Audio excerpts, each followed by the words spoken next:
dia, meu irmão, a graça e a paz do Senhor alcance hoje, nesse dia, a tua família, a tua casa, a você. E que neste culto a gente possa juntos, né, cada um na sua casa, encontrar a Deus e receber um pouquinho mais da porção dele. Eu quero ler contigo um texto que está lá em Jeremias hoje. Jeremias, no capítulo 29, a gente vai ler a partir do versículo 11. Esse texto é uma carta de amor de Deus, através do profeta Jeremias, ao seu povo que estava na Babilônia. O texto diz assim: porque sou eu que conheço os planos que tenho para vocês, diz o Senhor. Planos de fazê-los prosperar e não de lhes causar dano. Planos de dar-lhes herança e um futuro. Então, vocês clamarão a mim, virão a orar a mim, e eu os ouvirei. Vocês me procurarão e acharão quando me procurarem de todo o coração. Eu me deixarei ser encontrado por vocês, declara o Senhor, e os trarei de volta para o cativeiro, e eu os unirei de todas as nações, de todos os lugares, para onde eu os dispersei, e os trarei de volta para o lugar de onde os deportei, diz o Senhor. Algumas coisas me chamam a atenção aqui. Uma delas é que Deus fala ao seu povo, o seu povo que está lá na Babilônia, diz: olha, se você me procurar, você vai me achar. Olha, quando você me procurar de todo o coração, você vai me achar. Mas ele também fala: olha, eu tenho planos, eu sonho com você, eu tenho um futuro para você. Você agora está na Babilônia, mas eu tenho planos para o seu futuro. E aqui ele fala planos de prosperidade, planos de esperança. E aqui ele vai falando várias outras coisas, mas eu quero reforçar essas duas coisas. Agora, para mim e para você, o que esse texto tem a ver? Esse texto tem a ver que Jesus continua e continuou escrevendo uma carta de amor para a gente. E a carta que ele trouxe para mim e para você foi Jesus. Jesus Cristo foi a carta de todo o amor de Deus para mim e para você. E essa carta, e esse Jesus, ele também fala para mim e para você de planos, de esperança, de amor, de futuro, de prosperidade, de graça sobre nós. E ao mesmo tempo que ele fala de que se a gente buscar o Senhor, ele deixará ser achado. Ele veio, Emanuel, Deus presente, e o Senhor, Deus, veio e habitou entre nós. Jesus hoje está ao alcance da sua voz. Jesus hoje está ao alcance do seu coração. Portanto, sempre lembre que Deus te ama. E que quando você precisar, fale, abra o teu coração e abra a tua boca, que ele se deixará ser achado por você e derramará de planos de prosperidade, de esperança e de graça no teu e no meu coração. Louvado seja o Senhor, que Deus continue te abençoando no restante desta manhã. Graça e paz, queridos irmãos, quero desejar a todos uma excelente manhã de domingo, uma abençoada manhã de domingo. É muito bom podermos nos reunirmos, mesmo que cada um no seu lar, mas conectados pela fé, pela palavra de Deus, repartimos um pouco daquilo que o reino dos céus sugere para nós, como valores, princípios, propósito, direção. Hoje eu quero ler um texto da palavra de Deus, muito conhecido, inclusive, Evangelho de Mateus, capítulo 6, versos de 9 a 12, que diz assim: portanto vós orareis assim: Pai nosso que estás nos céus, santificado seja o teu nome, venha o teu reino, seja feita a tua vontade, assim na terra como no céu. O pão nosso de cada dia nos dá hoje, e perdoa-nos as nossas dívidas, assim como nós perdoamos aos nossos devedores. Eu quero falar um pouco sobre um reino generoso. O tema de hoje pela manhã será generosidade. Aliás, um dos grandes desafios da nossa vida cristã é aprender com Jesus a repartir, a sermos generosos. Mas eu queria orar com você nesta manhã e olhando para essa passagem bíblica, me pego percebendo aqui o quanto de generosidade havia em Cristo ao repartir tantas coisas, e vamos olhar um pouco para isso daqui a pouco. Portanto, ore comigo, coloque sua vida diante do Senhor, sua família, seu casamento, mas sobretudo que você coloque o seu coração diante do Senhor, porque queremos falar sobre repartir, sobre generosidade. Vamos orar? Deus, nós somos gratos a Ti pelo privilégio da Tua palavra e pela certeza de que em todo tempo o Senhor está interessado na nossa vida e sobretudo a fim de nos orientar nesse processo de maturidade espiritual. O Senhor tem tentado forjar em nós o caráter de Jesus. E Te adoramos porque o Senhor não desistiu e jamais irá desistir de cada um de nós. Somos sempre alvos da Tua amorosa persistência.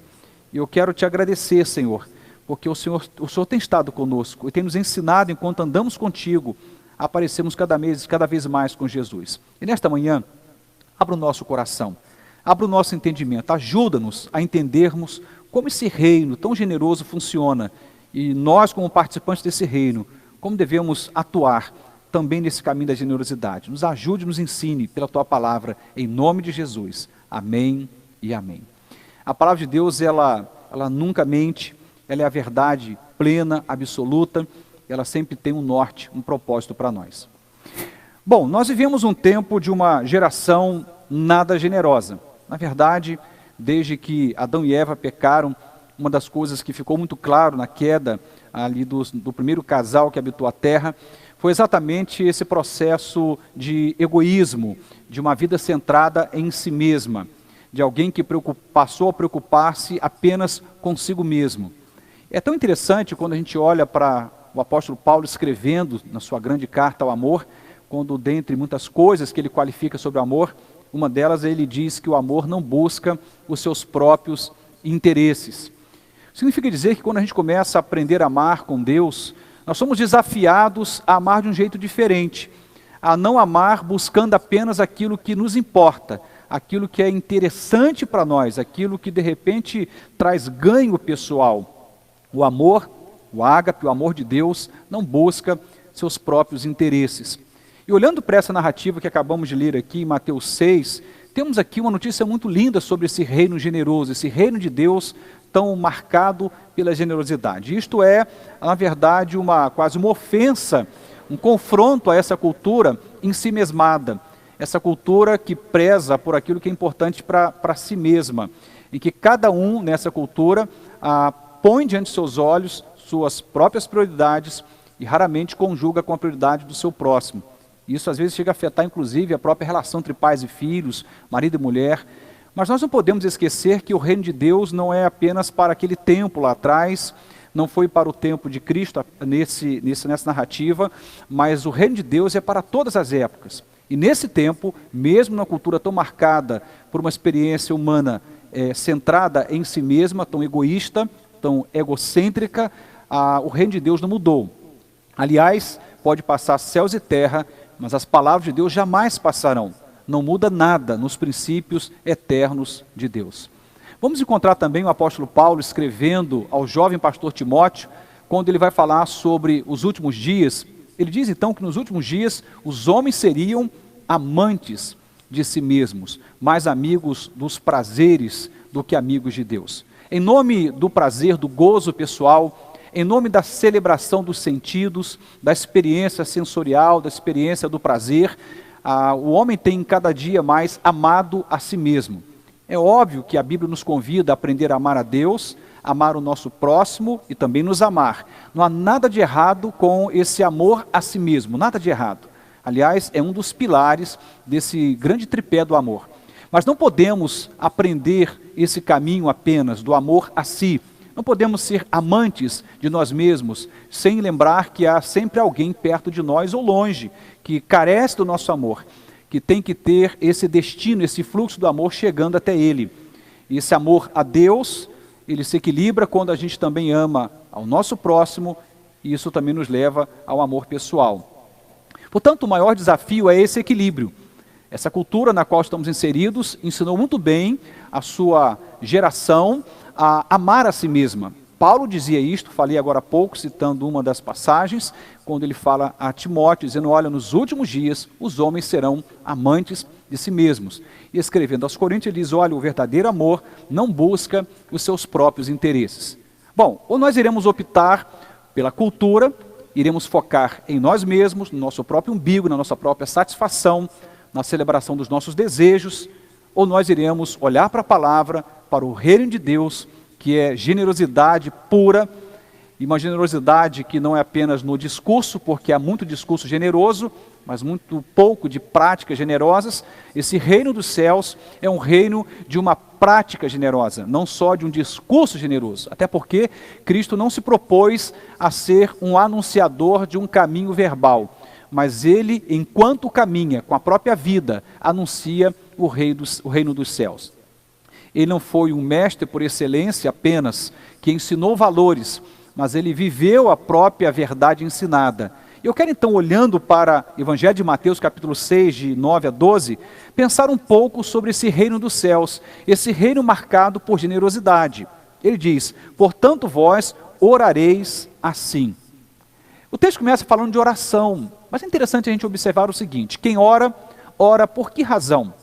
Ora por quem? Ora a quem? Não podemos esquecer esses três pontos de vista no que toca a oração. Há aqueles que oram, mas oram por si mesmos, até oram a Deus, mas oram por si mesmos. E as razões pelas quais elas oram é a sua própria necessidade particular. Mas o texto vai nos convidar à oração dentro de uma perspectiva de um reino que nos chama para a generosidade. Primeiro você vai perceber que quando a expressão da oração inicia, diz Pai Nosso. Esse texto já nos chama a atenção para um ponto especial. O Senhor do reino e o reino dos céus, que é um reino generoso, é um reino que pensa sempre de forma plural, nunca singular. E quando pensa no singular a fim de que transborde para o plural. Portanto, quando Deus abençoa, por exemplo, a mulher samaritana, vamos ter essa passagem, ela é individualmente abençoada, mas ela reparte essa bênção quando retorna para a cidade. Você vai encontrar Zaqueu sendo abençoado individualmente, mas a família dele também é abençoada como consequência da bênção pessoal. Portanto, Deus sempre pensa plural em seu reino. O Pai é nosso, o Pai não é somente seu.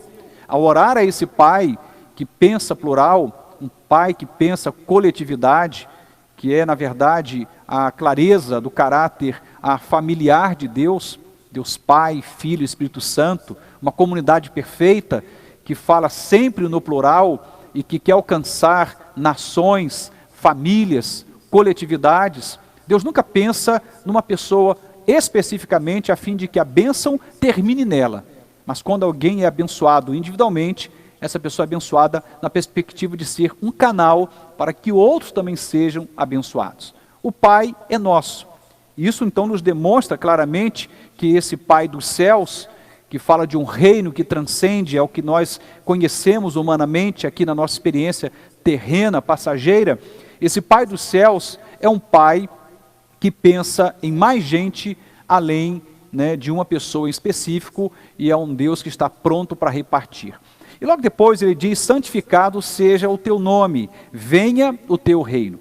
Esse convite para que o reino de Deus venha, tem que estar atrelado a esse princípio maior. Um Deus que é plural, que pensa em várias pessoas, que pensa em famílias, que pensa em bairros, cidades, que pensa em nações. Um Deus que amou o mundo de tal maneira que deu o seu Filho unigênito para que todo aquele que nele crê não pereça, mas tenha a vida eterna. Deus amou o mundo. É óbvio que o mundo, ou a boa parte do mundo, de algum modo rejeita o Evangelho, a proposta de amor de Cristo, mas isso não mudou o fato de Deus decidir no seu coração amar o mundo. O amor extraordinário, como diz a palavra, de tal maneira que Ele deu o seu único Filho. E esse Filho, ele é morto numa cruz, ele é colocado numa situação de exposição pública, paga um preço altíssimo, para com essa declaração dizer, olha, eu te amo com todas as possibilidades com quem pode amar. E esse texto sagrado que diz, venha o teu reino. Que reino é este? É um reino generoso, é um reino que pensa no coletivo, é um reino que pensa no plural. Diz, seja feita a tua vontade, assim na terra como no céu. Portanto, o que esse texto nos propõe é conectarmos os valores do céu à terra, conectarmos o reino dos céus a mim e a você que vivemos aqui na terra, por enquanto. É trazer o céu para a terra. A oração do Pai Nosso nos propõe muitas coisas, mas nos propõe trazer o céu para a terra. Como que a gente faz isto? Não é possível de forma plena, absoluta, mas os princípios e valores que são celestiais podem se interferir na nossa experiência terrena, terrial. É possível. E uma das coisas que o texto vai mostrar aqui, logo na sequência, é o pão nosso de cada dia nos dá hoje. Preste atenção nessa pequena fração do texto. O pão não é somente seu. Deus não abençoa a sua casa. Deus não te ajuda a ter uma despensa cheia, uma geladeira cheia. Deus não te dá o privilégio do salário, do trabalho, do recurso. Deus não te abençoa para que você tenha provisão na sua casa, para que o pão seja só seu. Não faz sentido.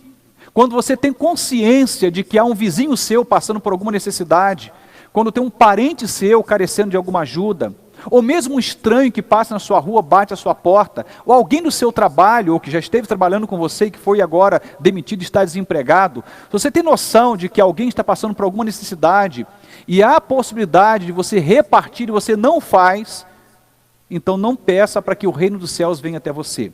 Porque o reino dos céus é um reino generoso, onde o pão não é só seu, o pão é nosso. É um pão que é repartido do céu para a terra, mas um pão que é também um convite a ser repartido entre nós.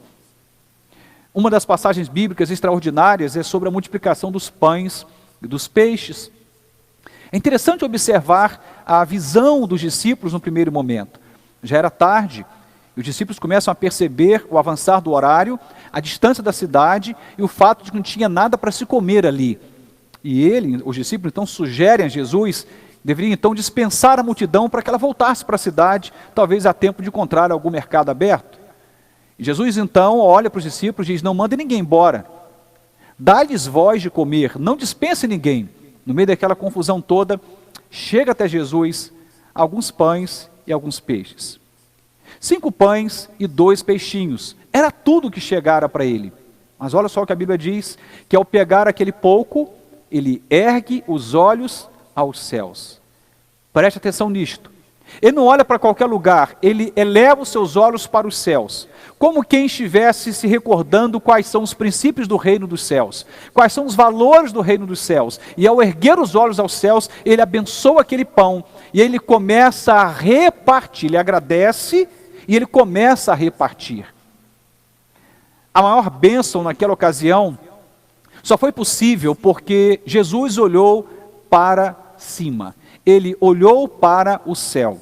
E nessa perspectiva ele está dizendo, não dá para a gente repartir até que a gente comece a olhar para o alto. Jamais teremos um coração generoso até que a gente comece a se conectar com os valores celestiais. Não saberemos repartir até que a gente aprenda com o próprio Pai a fazê-lo. Em outras palavras, a multiplicação dos pães e dos peixes é uma consequência generosa da possibilidade que o próprio Cristo ali, como ser humano, porque ele se fez carne, habitou entre nós como ser humano, e ele então consegue, olhando para o alto, ser afetado pelos valores do reino do Pai, e não podia fazer uma outra coisa, a não ser repartir. Toda a multidão foi abençoada, e diz a palavra que todos foram alimentados, ainda sobrou muita coisa para ser repartida. Isso nos mostra claramente que eu e você precisamos olhar mais para cima, se nós queremos repartir mais. A generosidade não começa em nós. Nós somos por natureza pecaminosa, porque somos pecadores, ensimesmados, amantes de nós mesmos, inclinados a sermos egocêntricos, egoístas, pensar naquilo que é nosso e jamais no que é do outro. E às vezes a gente acha que é generoso porque a gente pensa em alguém além da gente. Por exemplo, você está pensando na sua esposa, no seu filho, nos seus pais, no seu amigo. Percebe algo que tem em comum em todas estas figuras? Algo que você entende que pertence a você, que é seu. Mas Deus nos convida a sermos generosos para além daqueles que são nossos. É uma generosidade que extrapola a sua mulher, o seu filho, o seu pai. É ser generoso, inclusive, com alguém que não pode te devolver absolutamente nada. E talvez não tenha nenhum vínculo com você. Por exemplo, vamos encontrar na cruz do Calvário uma cena maravilhosa. Um Cristo crucificado ao lado de 2 ladrões. E o diálogo, que é curto, mas que é profundo em significado, mostra que Cristo reparte no último instante com aquele homem, com um daqueles ladrões, perdão. Reparte também o paraíso. E diz para aquele homem: hoje mesmo estarás comigo no paraíso. Não havia mérito naquele homem. Não havia mérito. Era pura graça divina sendo repartida. O céu não é só para ele. Ele estava dizendo isto. O céu é para mim e para você também, pelo caminho do perdão, pelo sangue do Cordeiro, pela renúncia, pela entrega. Sim, há um caminho em que a proposta do reino nos oferece. Mas no entanto, os céus é sempre um céu coletivo.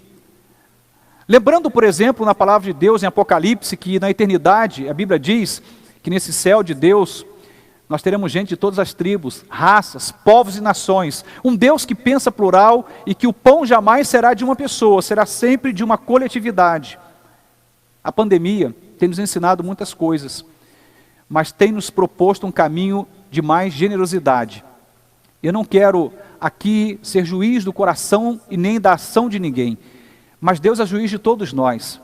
Nós não fomos chamados senão para repartir. Porque o reino de Deus nada tem a ver com possuir. Há uma teologia que eu não entendo nem como bíblica e nem como divina, a chamada teologia da prosperidade, que foca no sujeito num processo de prosperidade que termina no sujeito, em que o sujeito ele é engrandecido, ele é empoderado, ele é, entre aspas, abençoado, mas ele esquece que tem alguém além dele.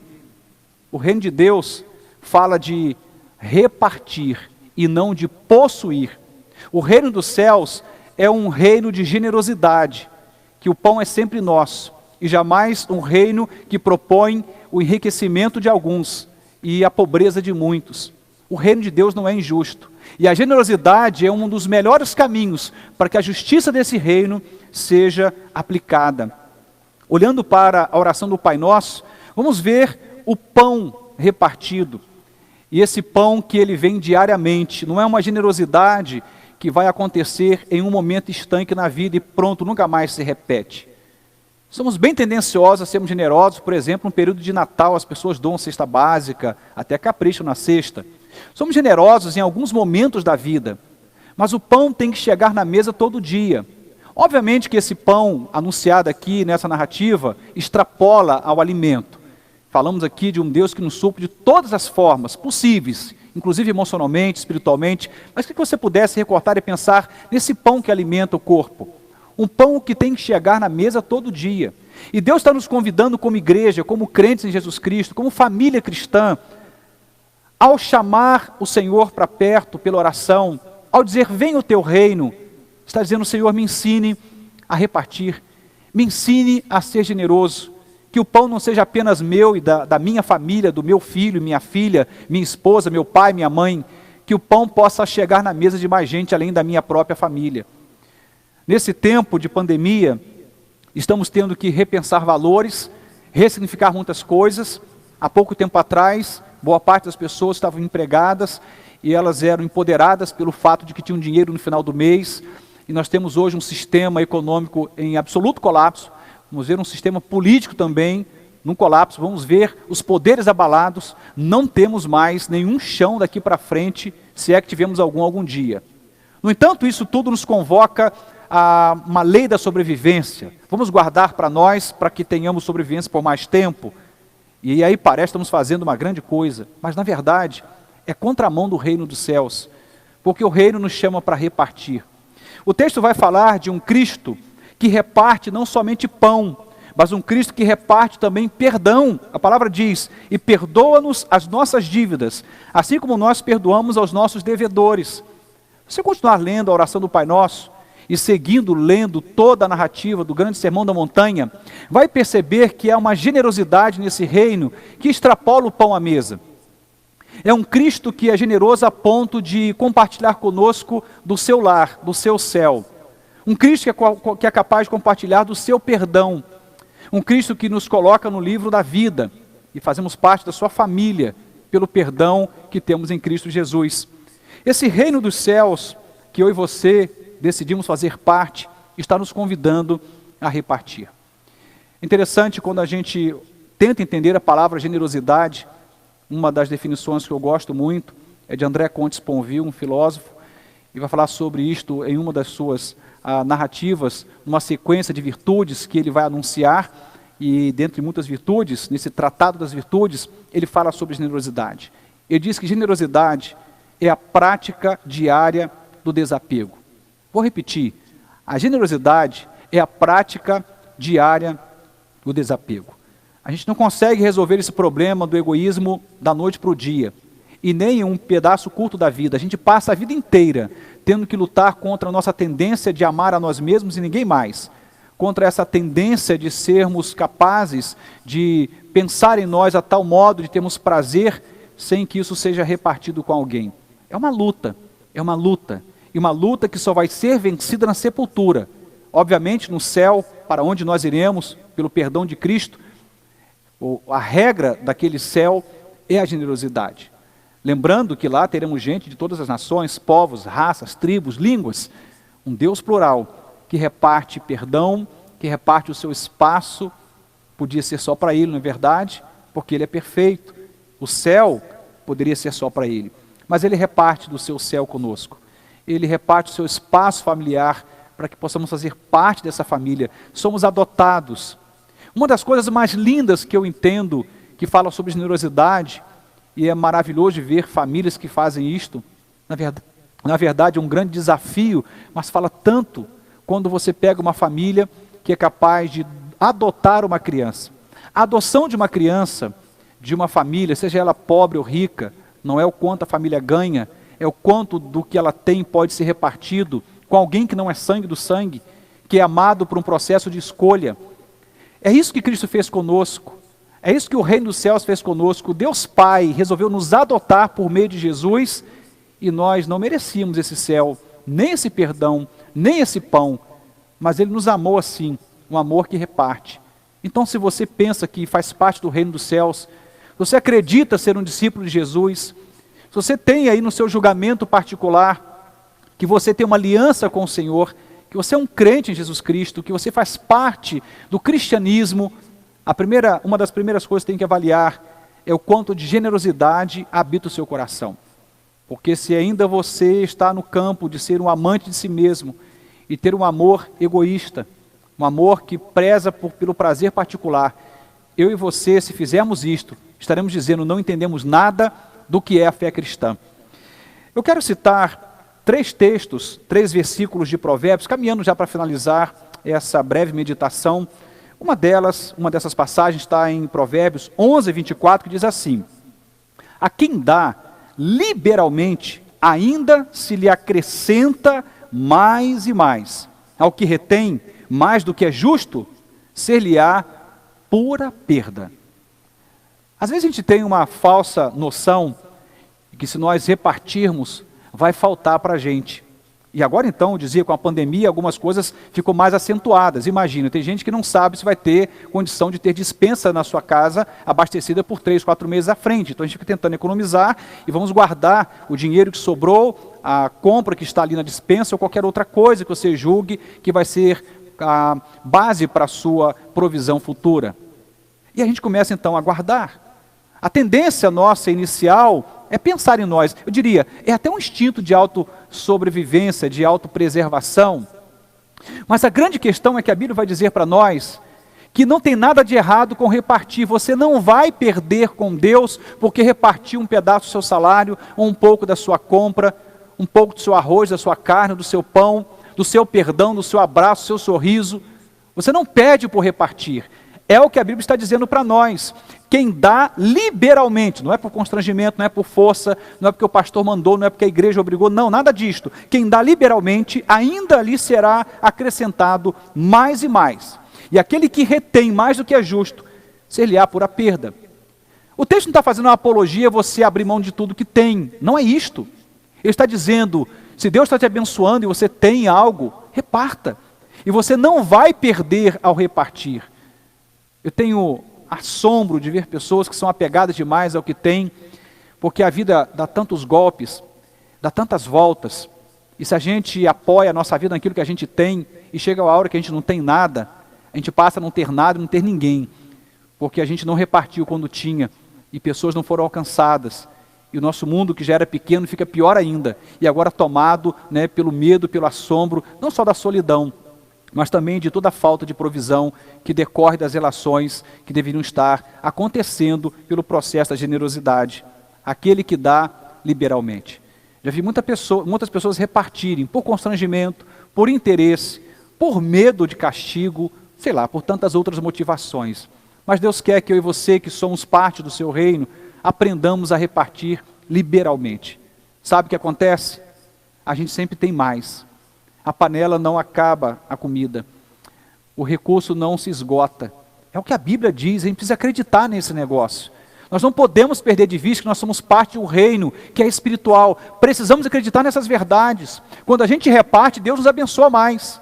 Porque Deus não te criou para ser um receptáculo da bênção celestial, mas para ser, na verdade, um canal desta bênção. A bênção passa por você e vai ter para você. Lembra do Salmo 23? Na mesa de Deus, o cálice transborda. O cálice sempre transborda no reino dos céus. A outra passagem está também em Provérbios, ainda no capítulo 11, só que o verso 25, que diz assim: a alma generosa prosperará, e quem dá a beber será descedentado. Veja só, descedentado. O que significa dizer aqui? Que quanto mais você é generoso, mais você anda para frente. Tem gente que acha que vai galgar degraus a mais na empresa porque de repente está agindo de forma articulada, politicamente correta e vai ali por alguma razão tentando alcançar patamares maiores.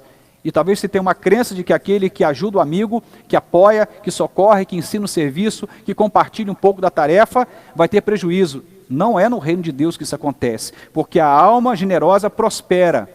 E aquele que dá de beber tem a sua sede saciada. É isso que o texto está dizendo. Tem a sua sede saciada.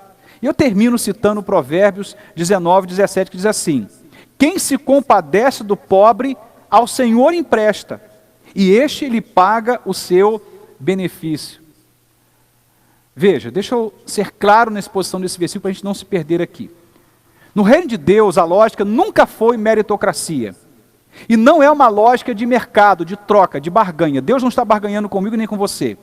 Mas é um fato muito simples, e é um processo, eu diria, pedagógico desse reino dos céus. Quando a gente começa a repartir, a Bíblia diz, temos que fazer isso como alguém que faz para Deus, como quem dá para Deus. Tem expressões que as pessoas dizem assim: olha, Deus lhe pague. Já ouviu sobre isto? Você dá um prato de comida para alguém, dá um recurso, de repente paga uma conta de luz que está atrasada, cortada, você faz algum benefício para essa pessoa, ela diz, Deus lhe pague.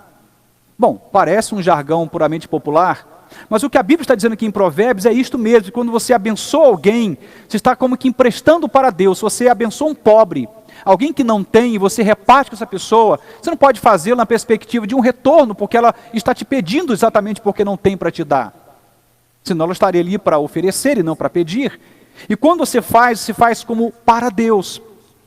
E Deus vai te pagar esse benefício. Entenda, não na lógica da troca, do mercado, da barganha, mas por graça dispensada. Como um jeito de nos ensinar pedagogicamente por esse valor e princípio do reino dos céus que é generoso, que vale a pena continuar repartindo. Deus sempre nos deu mais do que nós precisamos. Aliás, uma das coisas que eu tenho falado com muita frequência, é que o amor de Cristo me constrange. Todos os dias eu sou constrangido. Quando eu olho para a minha origem, olho para a minha família de origem, olho para aquilo que no começo da minha infância, da pré-adolescência eu tinha, olho para a minha vida hoje, o mesmo faço quando eu olho para a minha esposa, a história de vida dela, o meu coração é tomado por gratidão. Quando eu olho para a minha igreja, para as famílias que congregam aqui, quando eu olho para a vida de muitos que me cercam, pessoas que não tinham quase nada e Deus deu o privilégio de conseguir profissão, trabalho, renda, gente que precisou de favor, às vezes de pai, de amigo, de parente, alguns até de cesta básica de uma igreja, uma instituição, e agora tem para repartir. Deus tem nos feito prosperar. E nesse tempo de pandemia, eu diria, há um grito ainda mais acentuado pela generosidade. Não é hora de retermos, não é hora de guardarmos, no sentido em que temos que olhar só para aquilo que é nosso. Obviamente, há também um ensino de prudência para que a gente não gaste mais do que a gente ganha e nem comprometer o salário, a renda, sem perder de vista o que vem pela frente, que são as surpresas como essa que tivemos. Mas não podemos pensar só do nosso portão para dentro. porque isso não é reino dos céus, isso não é cristianismo. Eu quero louvar a Deus porque essa igreja tem sido generosa. Muitos irmãos têm nos abençoado com cestas, com comida, têm nos abençoado com recursos, temos podido repartir com muitas famílias e podemos fazer muito mais, além do que temos feito. Não somos uma igreja que faz propaganda, que posta no Facebook ou em qualquer outra rede social o que temos feito, porque a nossa intenção não é ser percebido por aquilo que fazemos, mas ter a clareza de que o reino que nós servimos é um reino de generosidade e que estamos acertando com Deus o tributo que devemos a Ele de adoração, porque adoramos a Deus quando fazemos algo por alguém além de nós mesmos. Que Deus possa nos mover nesses dias ainda mais e possa nos ajudar a entrar por esse caminho profundo da generosidade. A gente sai da superfície da fé quando a gente aprende a confiar em Deus de tal maneira que a gente reparte, sem o medo de ficar no prejuízo. Você nunca terá falta de coisa alguma por ter sido generoso. E eu quero aqui, talvez, olhando para essa palavra, trazer aqui um adeno para que a gente não se perca também, porque generosidade não é apenas repartir o que custa dinheiro. Tem gente que não tem dinheiro, mas reparte uma oração, uma intercessão, reparte um carinho, um ato, né, de generosidade, né, pela capacidade de ouvir, de escutar a dor do outro. Tem muitas formas de sermos generosos. Em última instância, ser generoso é a gente praticar o desapego e sair dessa condição tão ensimesmada, em que tudo que importa é o que é nosso, e começar a pensar em alguém além de nós. Nós estamos chegando ao final desse momento, mas eu quero orar. Quero orar por você, orar por mim, pedir: Senhor, tem misericórdia de nós. Nos ajude, para que esse reino que estamos pedindo que venha para mim, que venha para nós, seja um reino em que o pão não seja só meu, o pão seja nosso.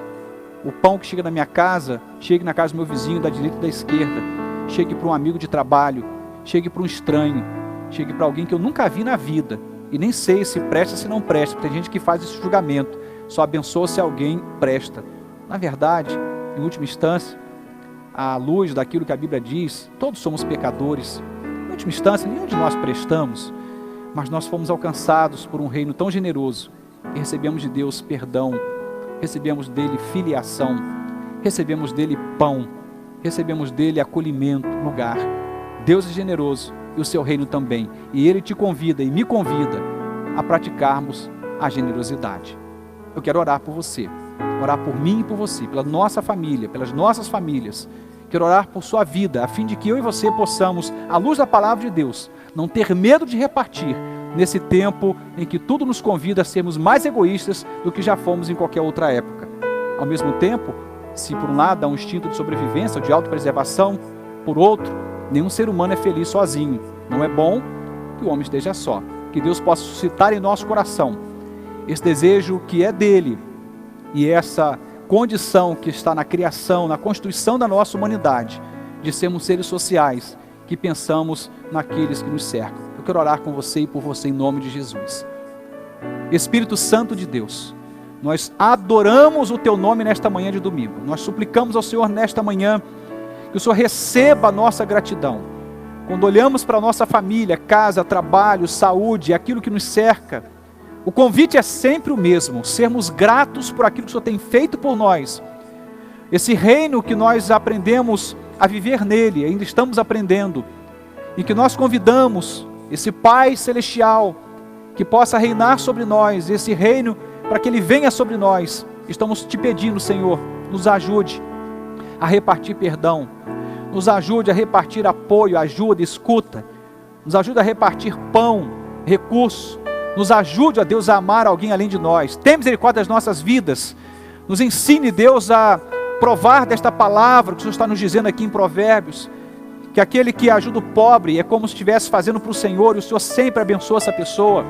Que aquele que reparte, por mais que o Senhor jamais fez barganha com alguém, não é uma condicional, mas o Senhor é gracioso. Se alguém reparte, o Senhor dá mais, para que seja repartido ainda mais. Porque nós não fomos chamados para sermos um receptáculo da bênção celestial, mas um canal desta bênção. E nos ajude, Senhor, a sermos cada vez mais parecidos com Jesus e sermos participantes de um reino generoso. Assim eu oro em nome de Jesus. Amém e amém. A minha oração é que Deus me abençoe, te abençoe, que você tenha na sua casa, que o seu cálice transborde e que você possa alcançar nesse transbordar muitas outras pessoas além da sua própria família. Que Deus nos ensine a sermos participantes desse reino generoso. Eu aguardo por você hoje à noite. Estamos encerrando essa celebração. Nós estaremos juntos de forma presencial hoje às 19 horas e também no mesmo momento estará acontecendo aqui presencialmente. Estaremos transmitindo a nossa celebração ao vivo, online, até a sua casa. Deus te abençoe e até mais tarde. Até lá.